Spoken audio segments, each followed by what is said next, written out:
Salut à tous, bienvenue chez la Maison Reptile. Aujourd'hui, on va continuer la série des présentations d'espèces. Donc pour ceux qui se souviennent ou qui ont déjà vu la vidéo, pour le premier épisode, on avait vu le Python Régule, donc la vidéo avait l'air de vous avoir un peu plu. Et du coup, on va continuer cette série. Et donc pour le deuxième épisode, on va passer sur du Sauriens cette fois. Et puis on va commencer aussi tranquillement avec un des lézards les plus répandus dans la terrophilie, qui est, comme vous l'avez remarqué dans mes mains, le gecko à crête. Allez, c'est parti. Donc, comme je l'ai dit juste avant, le gecko à crête est un des lézards les plus répandus dans la terrariophilie. C'est un des lézards qui est très facile de maintien, mais on va voir tout ça.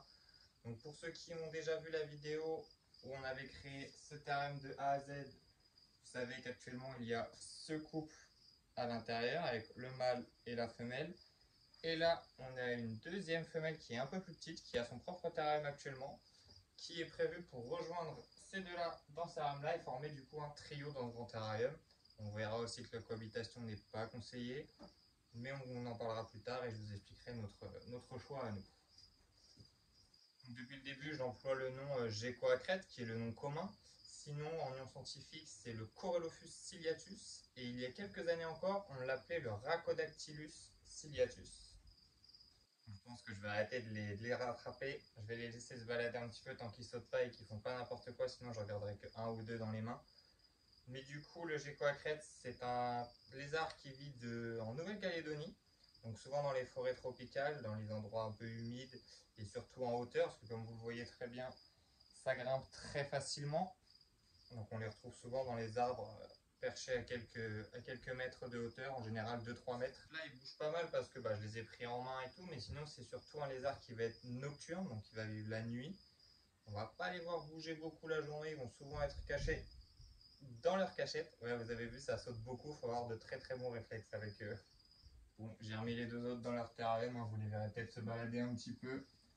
On va garder la femelle qui est la plus belle, la plus petite, et qui est aussi un petit peu la plus calme là aujourd'hui d'ailleurs. Donc c'est dommage, j'ai remis le couple dans leur terrarium. Ça, c'est les adultes. Donc à taille adulte, ça va être en moyenne 20 cm avec une grande partie aussi de la queue.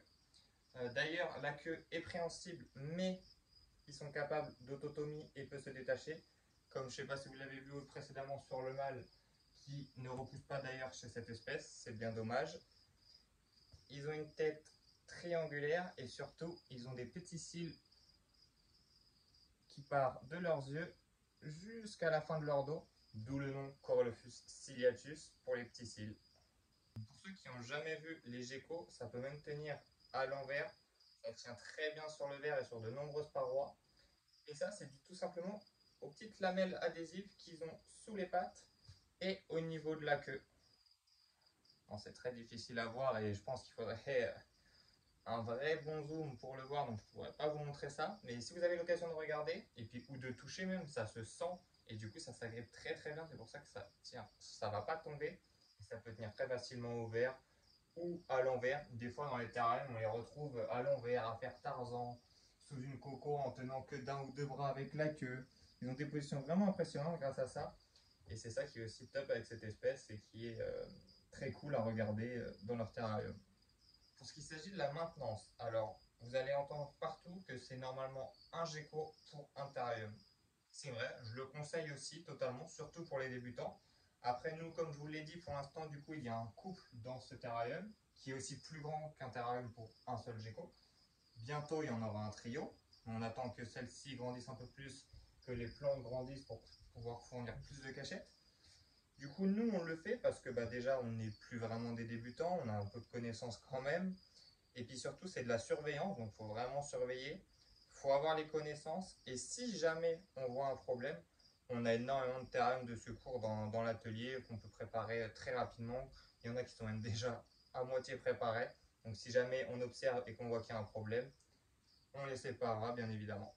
Après, la cohabitation, comme je l'ai tendance à le dire, il y a des espèces c'est oui, il y a des espèces c'est non. Après, c'est entre guillemets pas des moyennes, mais des, je vais plus avoir le mot, mais ça va surtout dépendre des individus. Il y a des individus comme les humains qui peuvent s'entendre ensemble, qui peuvent vivre ensemble, et il y a des espèces qui ne peuvent pas. Donc il faut tester, et si ça marche, tant mieux. Nous, on l'a déjà fait avec les geckos léopards, comme je vous avais dit dans une précédente vidéo, ça se passe très bien. Là, on le fait avec les geckos à crête, ça se passe très bien. Peut-être que quand je rajouterai cette petite femelle à l'intérieur, bah, ça ne va pas bien se passer. Dans ce cas-là, je reséparerai cette femelle-là qui aura un autre terrarium pour elle. Ça va dépendre des individus. Par contre, aussi, nous, ça sera un mâle et deux femelles. Mettez pas plusieurs mâles ensemble dans le même terrarium si jamais vous voulez faire de la cohabitation. Un gecko, c'est conseillé du 45, 45, 60. C'est un lézard arboricole, pardon. Donc il va lui falloir un peu plus de hauteur. Vous allez pouvoir lui faire un terrarium tropical, comme on a fait ici, donc c'est du bioactif. Soit vous pouvez aller voir la vidéo sur ce terrarium là pour comment le faire, ça vous donnera un bon exemple. Vous pourrez faire ça dans un plus petit.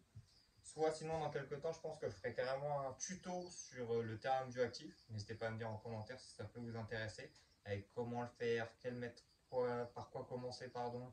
Qu'est-ce qu'on peut rajouter dedans pour que ça soit vraiment au top et qu'on ait pratiquement rien à faire dedans. Je pourrais vous faire cette vidéo là. Sinon après en termes de chaleur, si vous avez une bonne température dans votre pièce comme nous, c'est bon. En moyenne, il leur faut à peu près 24 degrés. Par contre, si vous avez une pièce où il fait 18, 19, 20, n'hésitez pas à rajouter un tapis chauffant à l'intérieur sur thermostat programmé. Comme ça, vous aurez la température adéquate. En termes de lumière, ils n'ont pas besoin forcément de lumière spéciale. Si vous mettez un terrain avec des plantes, vous pouvez mettre une lumière pour vos plantes, c'est toujours mieux. Sinon, il lui faudra au moins le cycle jour-nuit avec une lumière artificielle ou la lumière naturelle pour qu'il puisse se cycler, tout simplement. Par contre, attention, notamment quand vous serez en été ou si vous êtes dans des appartements ou sous des combles, à pas que la chaleur monte trop haut. Si on s'approche des 30 degrés, il va faire très très chaud. Ça peut être une cause d'autotomie pour le gecko, voire même une cause de mort. Donc faites très attention à la chaleur dans votre pièce dans laquelle vous allez mettre votre petit gecko. Après, pour l'humidification, bah, vous pouvez venir vaporiser 1 à 2 fois par jour, notamment pour qu'ils puissent boire les gouttes sur les plantes, ou aussi pour votre terrarium, pour vos plantes. Maintenant, pour le nourrissage, donc le petit gecko à crête, il va manger des insectes comme des grillons, des blattes, etc. Mais il va être aussi frugivore, donc vous allez pouvoir lui donner ce qu'on appelle de la poudre mélangée avec de l'eau, comme certaines marques comme Repachi par exemple, que nous on utilise, ou alors de la compote de fruits faite maison, il y en a beaucoup qui le font aussi. Jeune, vous allez le nourrir un peu tous les jours, tous les 2 jours. Par contre, quand il va être adulte, vous allez lui donner des insectes, allez, 2, 3, 4 fois par semaine, mais pas beaucoup plus. Maintenant, si vous vous souvenez tout à l'heure par rapport au couple que j'ai derrière, celui-là n'a pas la même couleur. C'est-à-dire qu'en fait, les geckos, ils vont avoir différentes mutations. Donc, ça va être motif ou la couleur sur leur corps. Niveau mutation des geckos léopards, je suis vraiment pas un expert. Donc, si d'ailleurs, si vous êtes expert en mutation de gecko, n'hésitez pas à me contacter en privé sur Insta. Vous pourrez me donner peut-être quelques renseignements. Mais sinon, voilà, il y a plein de mutations différentes, de couleurs différentes. Il va y en avoir des plus rouges, des plus foncés, des plus blancs. Il y en a pour tout le monde. Comme ça, tous les goûts vont être ravis. Après, par contre, comme chez tous les reptiles, au niveau de la mutation, ça va dépendre du prix derrière. Certaines mutations vont coûter beaucoup plus cher que d'autres. Par contre, d'ailleurs, je ne suis pas un expert, mais je crois que chez les geckos à crête, il y a certaines mutations qu'il ne faut pas reproduire ensemble, sinon ça peut produire quelques tares ou quelques maladies génétiques. À confirmer, n'hésitez pas à me le dire en commentaire, mais je crois que c'est le cas. J'ai repris notre petit mâle et vous allez savoir très vite pourquoi. On va parler de reproduction maintenant. Donc, pour la reproduction, comme chez tout le monde, il faudra un mâle et une femelle. Pour les reconnaître, pas très compliqué, hein, comme vous pouvez le voir chez ce petit individu. À votre avis, c'est quoi? C'est un mâle qui saute sur le téléphone, c'est pas grave. Donc lui, c'est un petit mâle, on peut le repérer à ces deux glandes, enfin deux boules ici au niveau du cloaque, que les femelles n'ont pas.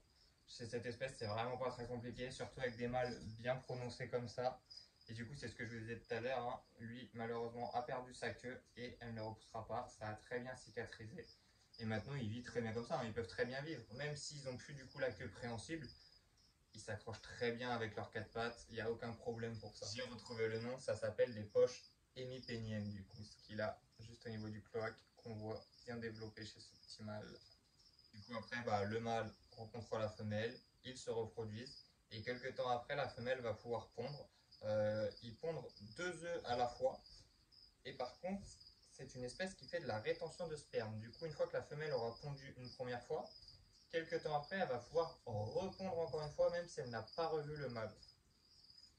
Et après, les œufs, soit vous les récupérez, vous les mettez en incubateur, soit, nous, je pense que c'est ce qu'on fera s'il y a un moment où on a de la reproduction. Comme il y a un mâle et une femelle dans le terrarium, ça va sûrement arriver. Nous, on les laissera dans le terrarium et ça sera automatiquement. Comme il y a la bonne chaleur dans la pièce, nous, il n'y a aucun problème pour qu'on les laisse à l'intérieur. Et puis un jour, on se lèvera et on verra des tout petits bébés Gecoacrète. Comme j'avais parlé pour la précédente vidéo avec le Python Rhésus, j'avais donné mon point de vue sur est-ce que c'est un bon serpent pour commencer. Donc là, je vais donner mon point de vue sur le Gecoacrète. Est-ce que c'est un bon lézard pour commencer? Pour moi, totalement. C'est un des meilleurs. C'est très simple. Si vous faites un bon terrarium bioactif qui est bien maintenu, vous n'aurez pas grand chose à faire, hormis lui donner à manger de temps en temps. Pour ceux qui connaissent le bioactif ou pas encore, le terrarium va se nettoyer tout seul. Donc c'est l'avantage. Pas besoin de nettoyer le terrarium de temps en temps. Pour la vaporisation, soit vous le faites 1 ou 2 fois par jour, soit vous automatisez avec un vaporisateur. Donc ça se fait aussi tout simplement. C'est une espèce très facile à nourrir, très facile à reproduire aussi, je suppose en tout cas de ce que je sais. C'est une espèce qui reste assez petite, donc pas besoin d'énormément de place dans votre pièce. Et puis c'est une espèce top, hein. La voir sauter, la voir évoluer. Malheureusement, le même petit défaut que le Python Rhésus, ça va être une espèce qui va être nocturne, donc la journée vous n'allez pas forcément le voir beaucoup. Mais sinon, pour moi, c'est une espèce qui est totalement approuvée pour les débutants. Voilà, on arrive sur la fin de cette petite présentation du Gecoacrète. J'ai peut-être oublié quelques informations importantes. Après, de toute façon, ma vidéo n'explique pas tout. C'est pas en voyant juste ma vidéo que vous allez pouvoir adopter un petit bébé Gecoacrète. N'hésitez pas à vous renseigner sur d'autres plateformes, avec des éleveurs qui en élèvent, d'autres vidéos. N'hésitez pas à compléter vos informations, à venir me poser des questions en privé sur Instagram. Je vous répondrai, je le fais très souvent. Et puis je vous donnerai quelques informations supplémentaires si vous en voulez. N'hésitez pas à aller regarder la vidéo de la création du terrarium des Gecoacrète, justement, ça pourra vous donner quelques idées. Et puis sinon, n'hésitez pas à me demander une autre espèce que je pourrais refaire en vidéo. Je pense que la prochaine fois, ça sera un serpent. Peut-être encore du basique, peut-être un peu moins, je ne sais pas encore. N'hésitez pas à me dire ce que vous avez pensé aussi de la vidéo de Gecoacrète. Ce que vous pensez des Gecoacrète, si vous en avez déjà et si vous trouvez ça, comme nous, super adorable avec leur petite bouille. Et puis sinon, à la prochaine. N'oublie pas de t'abonner. Salut!